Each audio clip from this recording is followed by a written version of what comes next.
Former Senator Bong Revilla has taken a stand against the graft charges filed against him, submitting his counter affidavit to the Department of Justice today.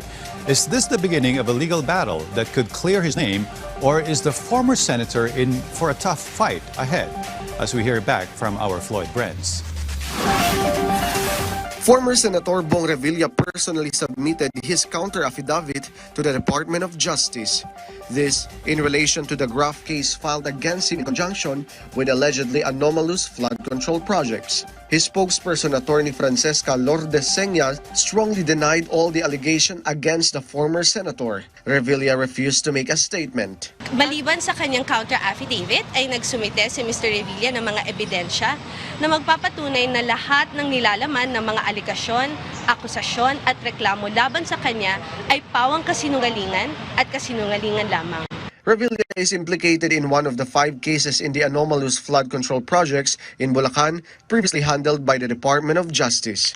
According to DOJ, Revilla could face malversation and plunder raps if proven to be involved in such corruption accusations. Umaasa si Mr. Revilla na magiging patas ang Department of Justice at titignan niya ang ebidensya at hindi na paaabutin ang reklamong ito sa korte.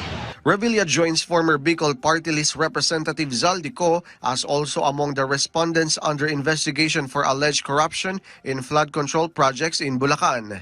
Floyd Brenz from the National TV Network for a new and better Philippines.